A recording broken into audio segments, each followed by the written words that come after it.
আসসালামু আলাইকুম প্রিয় দর্শক, চ্যানেল আই সংবাদ এখন স্টুডিও থেকে আপনাদের শুভেচ্ছা সহ স্বাগত জানাচ্ছি। আর পুরো সংবাদ জুড়েই আপনাদের সঙ্গে থাকব আমি সাইদুর রহমান। আশা করছি আপনারা আমাদের সঙ্গে থাকবেন। এখন সবার আগে শুনুন যথারীতি সুপার ফেস ফর্টিফাইড সয়াবিন তেল সংবাদ শিরোনাম। জুলাই অভ্যুত্থানের স্মারক হিসেবে গণভবনকে জাদুঘর করতে বিশেষজ্ঞ কমিটি হচ্ছে। মন্দির মাজারে হামলা সমর্থনযোগ্য নয় বললেন উপদেষ্টারা। শিল্প খাতে অস্থিরতা শীঘ্রই দূর হবে বলে অর্থ উপদেষ্টার আশা। নিত্যপণ্যের বাজারে সুফল পেতে কিছুটা সময় লাগবে মন্তব্য।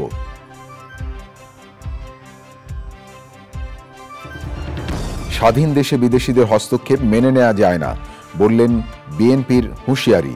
ভারতের প্রতিরক্ষা মন্ত্রীর বক্তব্য উস্কানিমূলক অভিযোগ। ন্যায্য দাবি সত্ত্বেও গত বছরের শ্রমিক আন্দোলনে গুলি চালানো হয় বলছে গণতদন্ত কমিটি। শিল্প পুলিশ ইউনিট বাতিলের দাবি। ফেডারেশনগুলোকে জবাবদিহিতার আওতায় আনতে কঠোর অবস্থানে সরকার। নতুন করে দুর্নীতির সুযোগ নেই বললেন উপদেষ্টা। এবং চ্যানেল আই ও প্রকৃতি এবং জীবন ফাউন্ডেশনের সাথে মালয়েশিয়ান বিশ্ববিদ্যালয়ের সমঝোতা শিক্ষা গবেষণায় নতুন মাত্রা যোগ করবে আশা।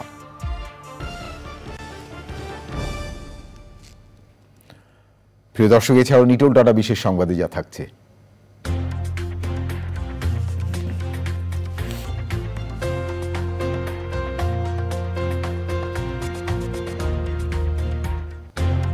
কানাডায় জাতীয় সঙ্গীত নিয়ে বিতর্কের প্রতিবাদের খবর।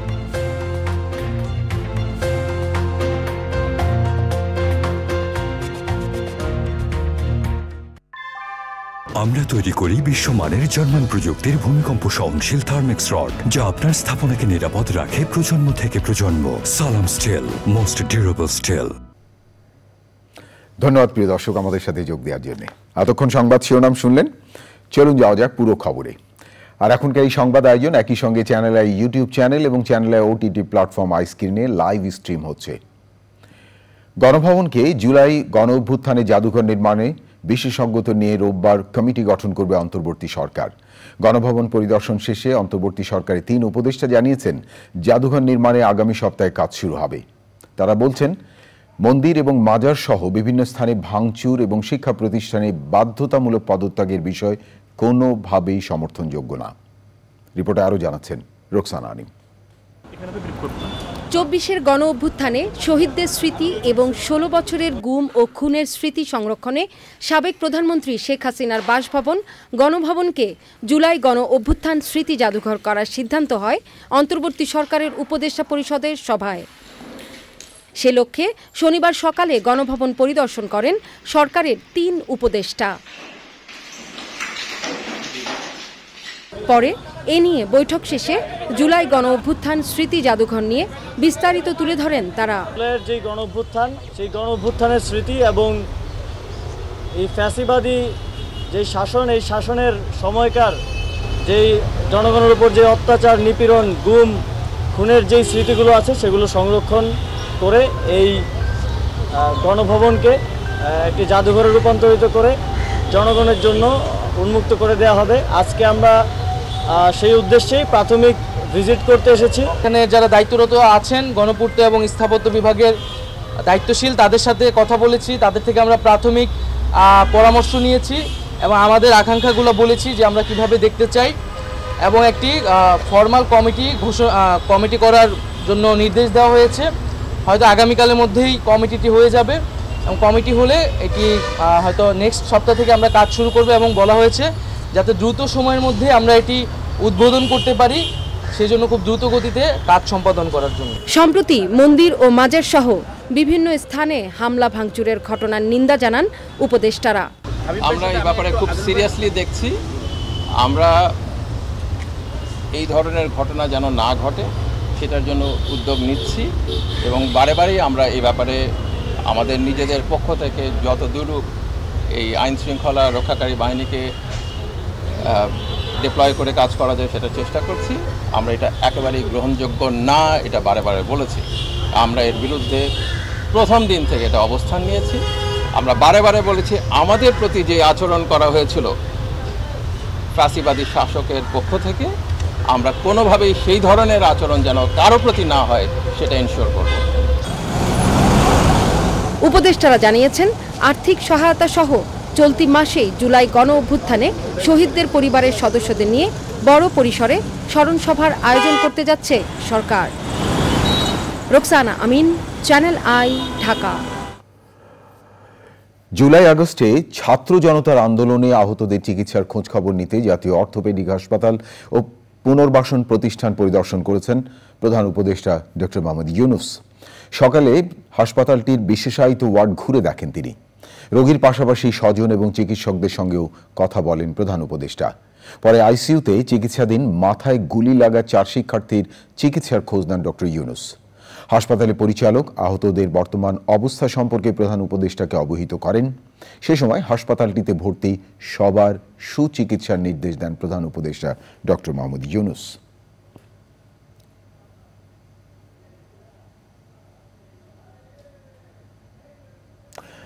শিল্প খাতের অস্থিরতা শীঘ্রই ঠিক হয়ে যাবে বলে আশাবাদী অর্থ এবং বাণিজ্য উপদেষ্টা doctor Salehuddin Ahmed. Bangladesh institute of governance management BIGM এর বোর্ড মিটিং শেষে তিনি বলেন, রাজনৈতিক দলগুলো এক্ষেত্রে সহায়তা করছে। সরকারও মালিক এবং শ্রমিকদের সঙ্গে সার্বক্ষণিক যোগাযোগ রাখছে। সবার সহযোগিতায় শিল্প খাতে শ্রমিক অসন্তোষ কেটে যাবে। নিত্যপণ্যের বাজারে শুল্ক ছাড়ের প্রভাব পড়ছে না কেন প্রশ্নের জবাবে উপদেষ্টা বলেন, সুফল পেতে কিছুটা সময় লাগবে। বড় দুর্নীতিবাজদের বিরুদ্ধে অন্তর্বর্তী সরকারের কঠোর অবস্থানের কথাও জানান ডক্টর সালেউদ্দিন আহমেদ।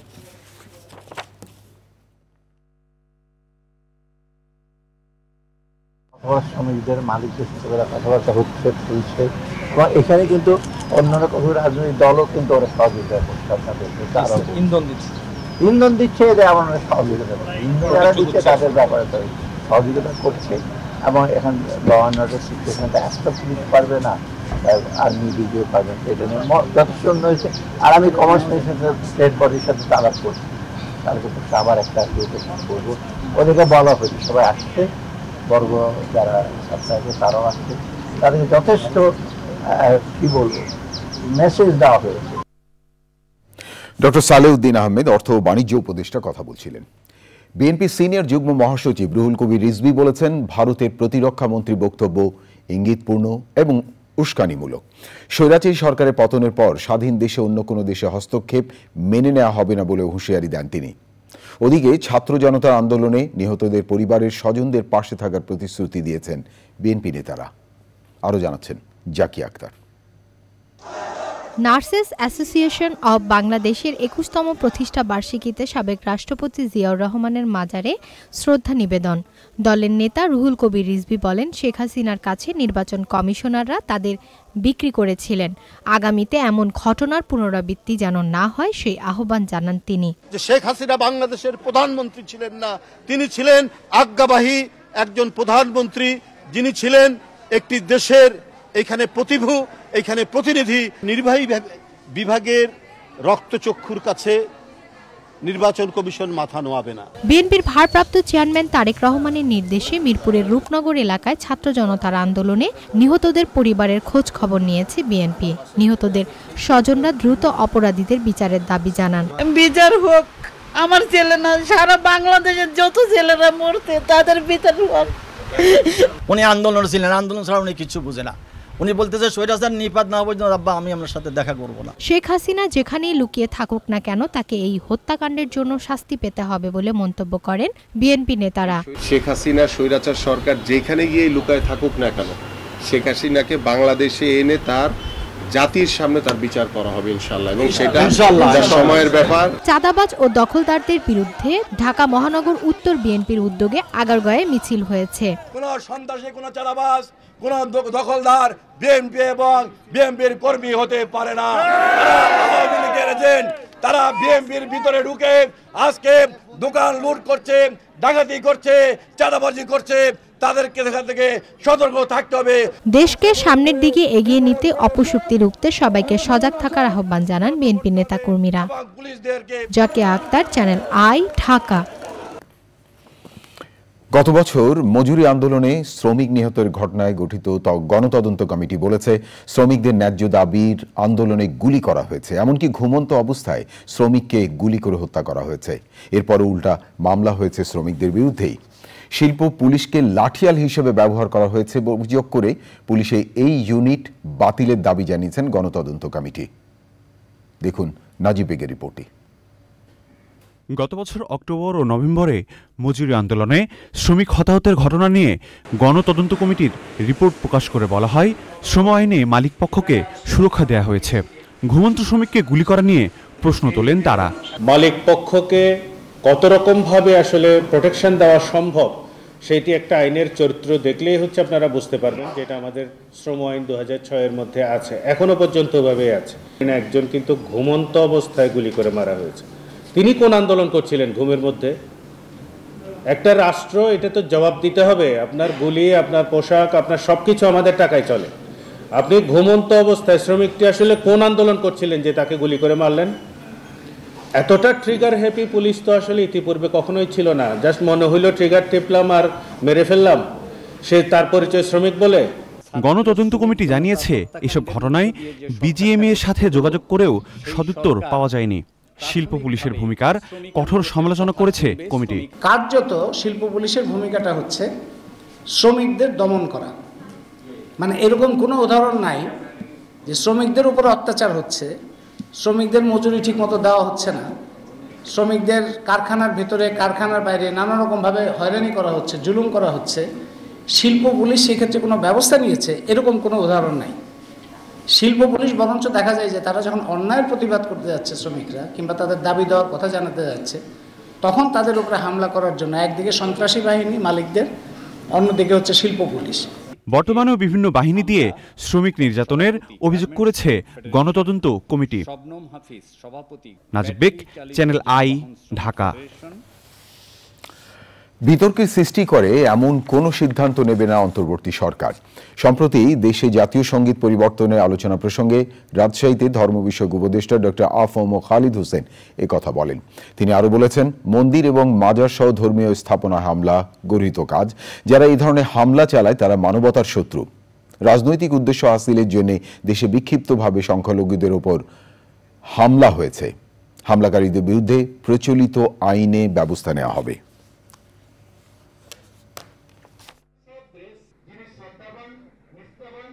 বিতর্ক সৃষ্টি হয় এমন কোনো জায়গায় আমরা হাত দেব না। আমাদের দায়িত্ব হচ্ছে ল অ্যান্ড অর্ডার সিচুয়েশনকে রেস্টোর করা, পলিটিক্যাল স্টেবিলিটি এনশিওর করা। একটা কনজেনিয়াল অ্যাটমসফিয়ার যদি দেশে তৈরি হয়, যখনই তৈরি হবে, আমরা নির্বাচন কমিশনকে ঢেলে সেজে একটা সুষ্ঠু, অবাধ, ইম্পার্শিয়াল নির্বাচন দিয়ে নির্বাচিত দলকে ক্ষমতা হস্তান্তর করে আমরা বিদায় নেব। ডক্টর আ.ফ.ম. খালিদ হোসেন ধর্ম উপদেষ্টার কথা বলছিলেন। সংযুক্ত আরব আমিরাত সরকারের ক্ষমা পাওয়া 57 বাংলাদেশির মধ্যে 14 বাংলাদেশি দেশে ফিরছেন। বাংলাদেশে ছাত্র জনতার আন্দোলনের সঙ্গে সংহতি জানিয়ে বিক্ষোভে অংশ নিয়ে যাবজ্জীবন সহ বিভিন্ন মেয়াদে কারাদণ্ডাদেশ প্রাপ্ত হয়েছিলেন তারা। পরে তাদের ক্ষমা করে দেয় সে দেশের সরকার। এ নিয়ে জানতে সহকর্মী ইফতেখার উদ্দিনের কাছে যাচ্ছি। তিনি শাহজালাল আন্তর্জাতিক বিমানবন্দরে আছেন। ইফতি, নিউজ স্টুডিও থেকে আমি সাইদুর রহমান বলছি। নিশ্চয়ই আপনি আমাকে শুনতে পাচ্ছেন। আমরা যেটুকু জানলাম যে প্রায় 14 জন বাংলাদেশি ফিরছেন, এখনো বোধহয় এসে পৌঁছননি। আমাদেরকে একটু সে সম্পর্কে বিস্তারিত যদি জানান। সাইদুর, আমি আছি হযরত শাহজালাল আন্তর্জাতিক বিমানবন্দরের 2 নম্বর টার্মিনালে। এই টার্মিনাল থেকে মূলত যারা বিদেশ ফেরত তারা আসেন। এই টার্মিনালে আমরা তথ্য পেয়েছি যে আপনি জানেন যে আরব আমিরাতের প্রেসিডেন্ট শেখ মোহাম্মদ জায়েদ আল নাহিয়ানের বিশেষ ক্ষমা পাওয়া যে 57 বাংলাদেশি, তাদের মধ্যে 14 জন আজ দেশে আসছেন। সেই ফ্লাইটটি আসলে সন্ধ্যা 7টায় এখানে আসার কথা, তারপর সেটি চট্টগ্রাম এবং ঢাকা দুই জায়গাতেই তারা নামবেন। এখনো পর্যন্ত আসলে তারা এসে পৌঁছাননি। আমরা জানতে পেরেছিলাম যে সন্ধ্যা 7টায় আসলে তারা এসে পৌঁছাবেন। এখনো পর্যন্ত তারা পৌঁছানোর কোনো খবর আমরা পাইনি। তবে আমরা বিভিন্ন সূত্রে জানতে পেরেছি যে কিছুক্ষণের মধ্যেই সেখানে যে 6 জন আসলে ঢাকায় নামবেন, আর বাকি যে 8 জন আছেন তারা চট্টগ্রামে হযরত শাহ আমানত আন্তর্জাতিক বিমানবন্দরে যাবেন। তাদের এই ফ্লাইটটি আরব আমিরাত থেকে রওনা দিয়েছে এবং তারা যাত্রা পথে রয়েছেন। আমরা অপেক্ষা করতে হবে যে কখন এই ফ্লাইটটি হযরত শাহজালাল আন্তর্জাতিক বিমানবন্দরে এসে উপস্থিত হন। আমি দর্শকদের জন্য জানিয়ে রাখি যে কোটা সংস্কার আন্দোলন চলাকালে 19 জুলাই আরব আমিরাতে প্রথা ভেঙে বিক্ষোভ করায় এবং প্রতিবাদ করায় 57 জনকে আটক করা হয়। সাইদুর, আপনাকে অনেক ধন্যবাদ শাহজালাল আন্তর্জাতিক বিমানবন্দর থেকে সর্বশেষ জানানোর জন্য। দেশের ক্রীড়াঙ্গনকে ঢেলে সাজানোর কাজ শুরু করেছে যুব এবং ক্রীড়া মন্ত্রণালয়। চ্যানেল আয়ের সাথে একান্ত সাক্ষাৎকারে যুব ক্রীড়া উপদেষ্টা আসিফ মাহমুদ সজীব ভুঁইয়া বলেছেন, সবগুলো ফেডারেশনকে জবাবদিহিতার মধ্যে নিয়ে আসতে কঠোর অবস্থানে সরকার। তিনি বলেন, নতুন করে দুর্নীতিতে জড়িয়ে পড়ার সুযোগ নেই, সবখানেই ফেরানো হচ্ছে স্বচ্ছতা। ইমেজ সংকট কাটাতে মাঠের সাফল্যের পাশাপাশি সংগঠনগুলোকে দুর্নীতিমুক্ত করা হবে বলেছেন ক্রীড়া উপদেষ্টা। রিপোর্টে আরও জানাচ্ছেন আরিফ চৌধুরী। অন্তর্বর্তী সরকারের উপদেষ্টা পরিষদে সর্বকনিষ্ঠ সদস্য আসিফ মাহমুদ সজীব ভুঁইয়া। দেশের ক্রীড়াঙ্গনের দায়িত্ব তার কাঁধে। আর 10 জন তরুণের মতো শিক্ষা জীবনে তারও ছিল ক্রিকেট ফুটবলে দারুণ আগ্রহ। এখন পুরো দেশের সব ধরনের ক্রীড়া নিয়েই ভাবতে হচ্ছে তাকে। নতুন সরকার দুর্নীতি নিয়ে জিরো টলারেন্স ঘোষণা করার আওতায় অন্য সব বিভাগের সাথে ক্রীড়াঙ্গনও রয়েছে। কিভাবে সেখানে কাজ করা হচ্ছে, কি হবে নতুন দিক নির্দেশনা, সেসব নিয়ে জানালেন আসিফ মাহমুদ। বাংলাদেশের প্রতিটা সেক্টরের মতোই ক্রীড়াঙ্গনটাও কলুষিত এবং দুর্নীতিতে জর্জরিত ছিল এবং এখানে এক ধরনের একনায়কতন্ত্র প্রতিষ্ঠা পেয়েছে। প্রতিটা ফেডারেশনেই কিছু ফেডারেশনে আমি দেখলাম যে প্রায় 38 বছর 40 বছর ধরে একজন সভাপতি হিসেবে বসে আছে। জেলায় 8 বছর 10 বছর ধরে কোনো টুর্নামেন্ট হচ্ছে না এবং আমাদের বিভাগীয় জেলা এবং উপজেলা ক্রীড়া পরিষদগুলো সক্রিয় ছিল না এবং রাজনৈতিক ব্যক্তিদের আধিক্যের কারণে সেই ক্রীড়া পরিষদগুলো অনেকটা পলিটিক্যাল পার্টি অফিসে পরিণত হয়েছিল। তো এই সমস্যাগুলোর সমাধানে আমরা ইতিমধ্যেই কাজ শুরু করেছি। সারা দেশের সবগুলো ক্রীড়া পরিষদ ভেঙে দেওয়া হয়েছে ইতিমধ্যেই এবং সেটা আবার রিস্ট্রাকচার করার জন্য আমরা একটা রূপরেখা দিয়েছি। সেই রূপরেখার ভিত্তিতে সবগুলো ক্রীড়া পরিষদ আবার পুনর্গঠন করা হবে এবং তারা যাতে সক্রিয়ভাবে কাজ করে তাদেরকে সেই জায়গা থেকে জবাবদিহিতার আওতায় আনা হবে। ক্রিকেট আঙ্গনের রদবদল দৃশ্যমান, ফুটবলে তা কিছুটা কঠিন। রয়েছে গঠনতান্ত্রিক বাধ্যবাধকতা।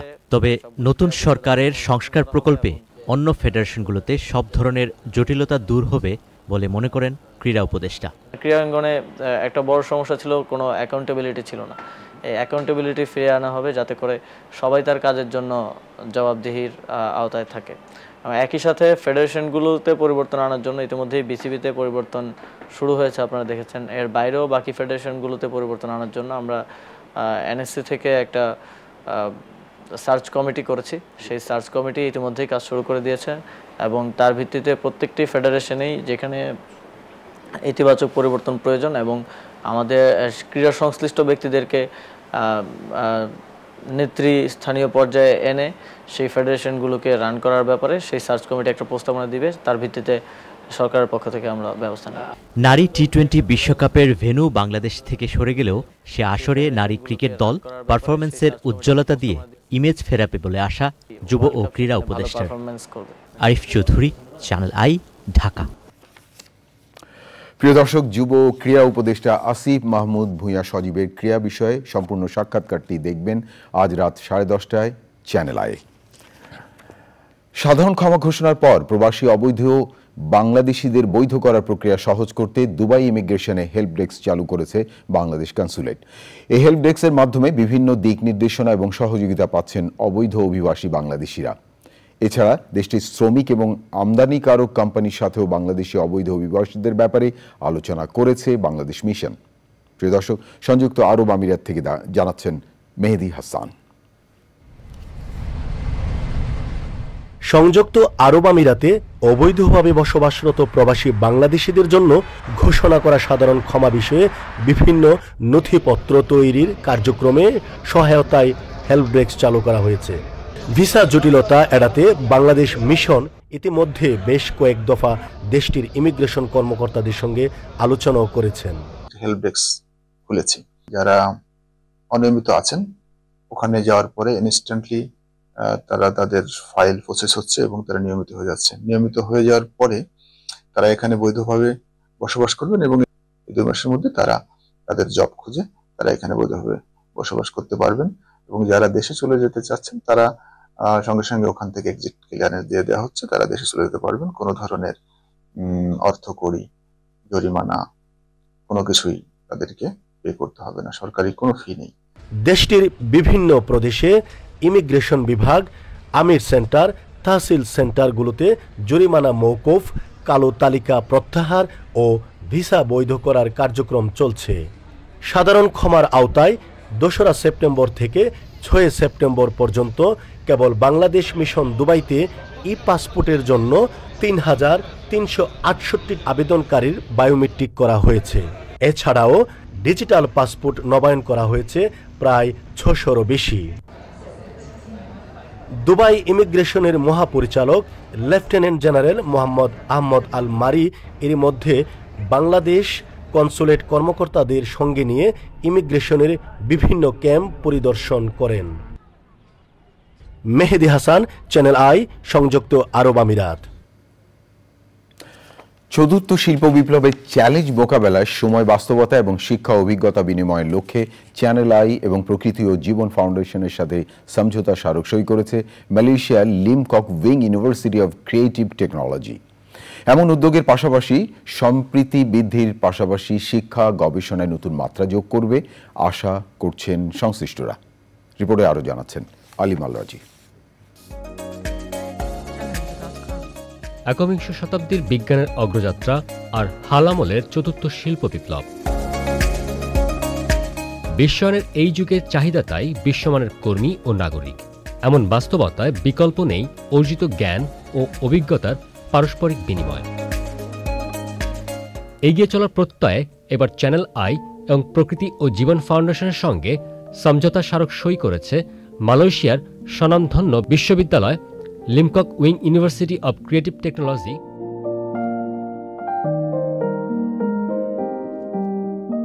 এরই অংশ হিসেবে বিশ্ববিদ্যালয় পরিদর্শন করেন ইমপ্রেস গ্রুপের ভাইস চেয়ারম্যান ও চ্যানেল আইয়ের পরিচালক বীর মুক্তিযোদ্ধা মুকিত মজুমদার বাবু। দেয়া হয় উষ্ণ অভ্যর্থনা।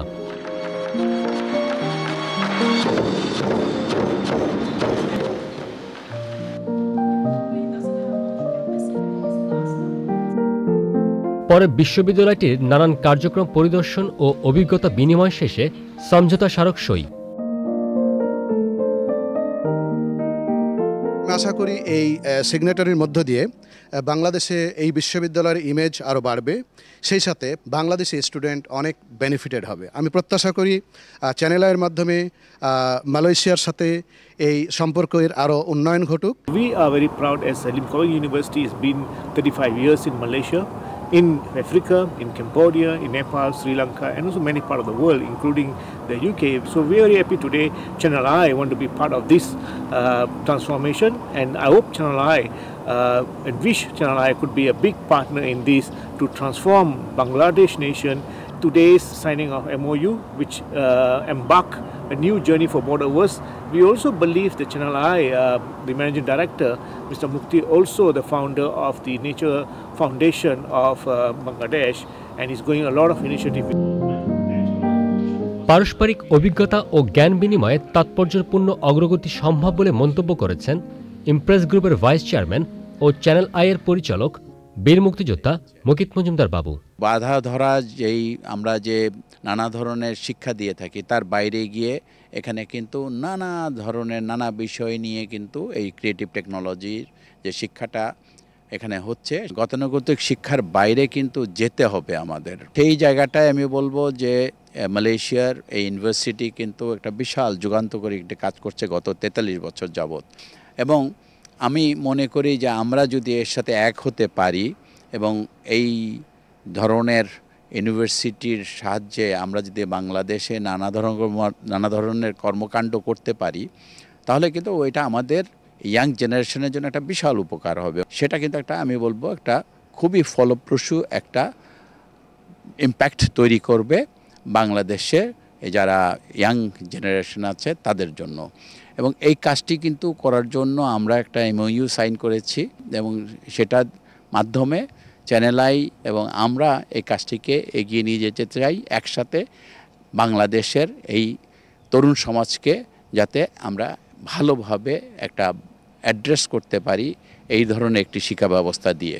এমন উদ্যোগে শিক্ষা ও সম্প্রচার সাংবাদিকতা খাতে সমৃদ্ধি ও গতিশীলতা আসবে প্রত্যাশা সংশ্লিষ্টদের। আলিমাল রাজি, চ্যানেল আই, মালয়েশিয়া। অন্তর্বর্তী সরকারের কাছে অগ্রাধিকারের ভিত্তিতে ত্বকী হত্যার বিচার দাবি করেছে সন্ত্রাস নির্মূলে ত্বকী মঞ্চ। জাতীয় প্রেস ক্লাবে এক আলোচনায় বক্তারা বলেছেন, সরকার পরিবর্তনের পর গত ১.৫ দশকে যেসব হত্যাকাণ্ডের বিচারের মুখ দেখেনি সেসব ঘটনায় দোষীদের বিচারের আশা দেখছেন তারা।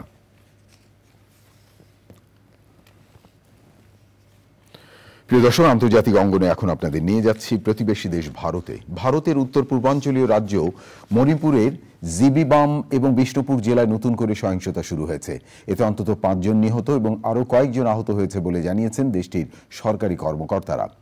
মণিপুরে জিরিবাম জেলায় ঘুমন্ত ব্যক্তিকে গুলি করে হত্যার ঘটনায় মণিপুরের বিচ্ছিন্নতাবাদী সশস্ত্র গোষ্ঠীর সদস্যদের সাথে আইনশৃঙ্খলা বাহিনীর ব্যাপক গোলাগুলিতে ৪ জন নিহত হয়। শুক্রবার বিদ্রোহীদের ছোঁড়া রকেটের বিস্ফোরণ ঘটেছে সাবেক মুখ্যমন্ত্রী মাইরেম্বাম কৈরেংয়ের বাসভবনের কাছে। মণিপুরের প্রথমবারের মতো ড্রোন এবং রকেট ব্যবহার করে হামলা চালাচ্ছে বিচ্ছিন্নতাবাদী সশস্ত্র গোষ্ঠীরা। প্রিয় দর্শক, এবারে আইস্ক্রিন সাংস্কৃতিক সংবাদ।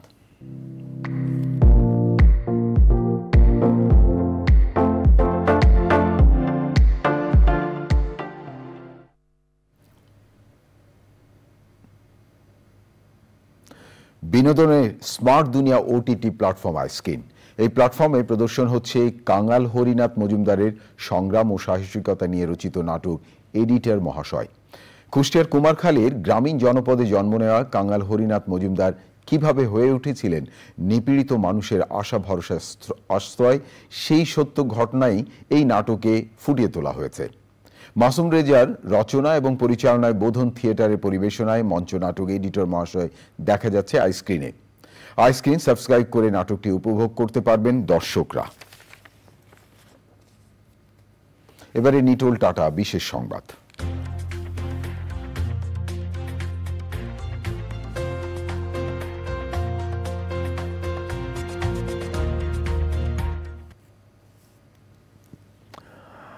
কানাডার টরন্টোয় শহীদ মিনার প্রাঙ্গণে আমার সোনার বাংলা জাতীয় সঙ্গীত গেয়ে প্রতিবাদ জানিয়েছেন প্রবাসী বাংলাদেশিরা। ডেন্টনিয়া পার্কে জাতীয় সঙ্গীত নিয়ে সৃষ্ট বিতর্কের প্রতিবাদ জানাতে অংশ নেন কবি, সাহিত্যিক, সাংবাদিক, নাট্যকর্মী, সংস্কৃতিকর্মী ও গণমাধ্যম ব্যক্তিত্ব সহ সর্বস্তরের মানুষ। পরপর ৩ বার জাতীয় সঙ্গীত পরিবেশন করেন তারা। সে সময় পুরো ডেন্টনিয়া পার্কে মাঠে অভূতপূর্ব পরিবেশ সৃষ্টি হয়। অনুষ্ঠানে বক্তৃতা করেন কবি দেলোয়ার ইলাহি। সার্বিক তত্ত্বাবধানে ছিলেন মনির বাবু, জ্যাক আজাদ, মাহমুদুল ইসলাম সেলিম, জামিল বিন খলিল এবং অন্যরা।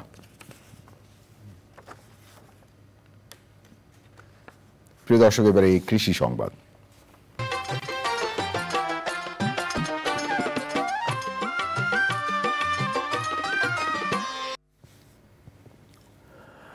মেহেরপুর জেলায় এবার তীব্র গরম এবং অতিবর্ষণের কবলে পড়েছে মরিচ চাষ। বৃষ্টির পর গরমের কারণে পচা রোগে মরিচ গাছ শুকিয়ে যাচ্ছে। বাজারে মরিচের দাম ভালো পেলেও ফলন ভালো না হয় হতাশ চাষিরা। লোকসানের আশঙ্কা করছেন তারা। এখন দেখবেন প্রকৃতি সংবাদ।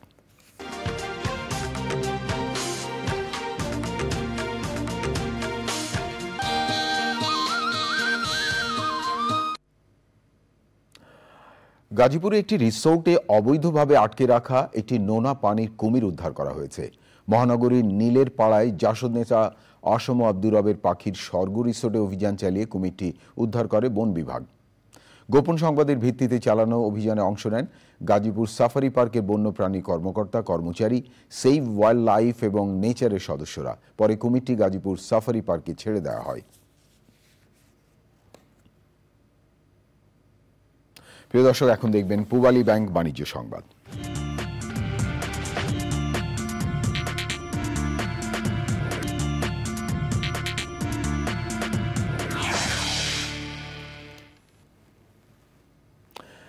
বিশ্বজুড়ে খাদ্যপণ্যের দাম আগস্ট মাসে কিছুটা কমেছে। আন্তর্জাতিক বাজারে সবচেয়ে বেশি বাণিজ্য হয় খাদ্যপণ্যের উপর ভিত্তি করে প্রতিবেদন করেছে জাতিসংঘের খাদ্য ও কৃষি বিভাগ FAO। প্রতিবেদন অনুযায়ী আগস্টে বৈশ্বিক খাদ্যপণ্যের গড় মূল্যসূচক কমে 102.7 পয়েন্টে নেমে এসেছে। জুলাইয়ে FAO নির্ধারিত সংশোধিত মূল্যসূচক ছিল 102.1 পয়েন্ট। এই সূচকে চিনি, মাংস ও শস্যের দাম ছিল নিম্নমুখী। তবে দুগ্ধজাত পণ্য এবং উদ্ভিজ তেলের দাম কিছুটা ঊর্ধ্বমুখী ছিল। প্রিয় দর্শক, থাকুন চ্যানেলের সঙ্গে, ফিরছি একটু পরে আরো খবর নিয়ে। আবারও বিরতি, আর বিরতির পর যা দেখতে পাবেন। ভারত সফরের জন্য হোম অফ ক্রিকেটের টাইগারদের অনুশীলন শুরু রোববার। সফর নিয়ে ভারতীয় ধর্মীয় সংগঠনের হুমকিকে গুরুত্ব দিচ্ছে না BCB।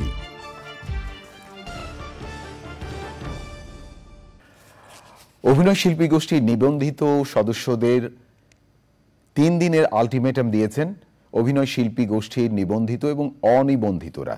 দেশের সব দৃশ্য মাধ্যম পেশাদার অভিনয় শিল্পীদের সঙ্গে এক বৈঠকে এই সিদ্ধান্ত জানানো হয়। শিল্পীরা বলেন, রাজনৈতিক প্রভাবমুক্ত সুস্থ কাজের পরিবেশ চান তারা। প্রত্যেক শিল্পীর স্বকীয়তার স্বীকৃতি চান তারা।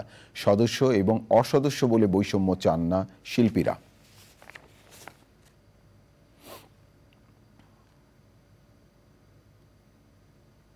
প্রিয় দর্শক, এবারে খেলার খবর।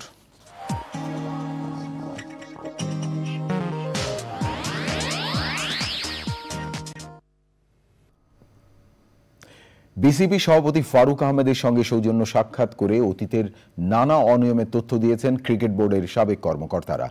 ক্রিকেটকে এগিয়ে নিতে জেলা পর্যায়ের সংগঠকরা বিসিবিকে সহায়তা করবে বলেও জানিয়েছেন তারা। মিরপুর হোম অফ ক্রিকেটে রোববার শুরু হচ্ছে টাইগারদের ভারত সফরের প্রস্তুতি।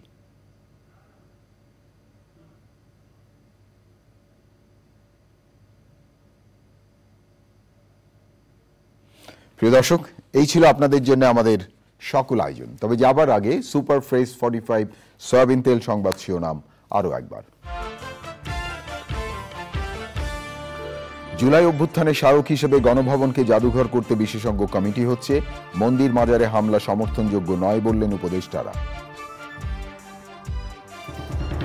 শিল্প খাতে অস্থিরতা শীঘ্রই দূর হবে বলে অর্থ উপদেষ্টার আশা। নিত্যপণ্যের বাজারে সুফল পেতে কিছুটা সময় লাগবে মন্তব্য। স্বাধীন দেশে বিদেশিদের হস্তক্ষেপ মেনে নেওয়া হবে না বলে বিএনপির হুঁশিয়ারি। ভারতের প্রতিরক্ষা মন্ত্রীর বক্তব্য উস্কানিমূলক অভিযোগ। ন্যায্য দাবি সত্ত্বেও গত বছরের শ্রমিক আন্দোলনে গুলি চালানো হয় বলছে গণতদন্ত কমিটি। শিল্প পুলিশ ইউনিট বাতিলের দাবি। ফেডারেশনগুলোকে জবাবদিহিতার আওতায় আনতে কঠোর অবস্থানে সরকার। নতুন করে দুর্নীতির সুযোগ নেই বললেন উপদেষ্টা।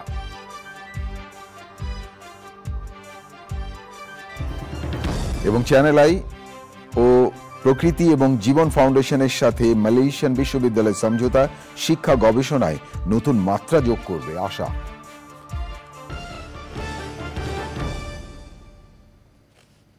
প্রিয় দর্শক, এতক্ষণ চ্যানেল আই সংবাদ দেখার জন্য অসংখ্য ধন্যবাদ। আর চ্যানেল আই সর্বশেষ সংবাদ জানতে ভিজিট করুন channelionline.com-এ আর যুক্ত থাকুন আমাদের সোশ্যাল মিডিয়া প্ল্যাটফর্মগুলোর সাথে। প্রিয় দর্শক, ভালো থাকবেন আর ভালো রাখবেন সবাইকে।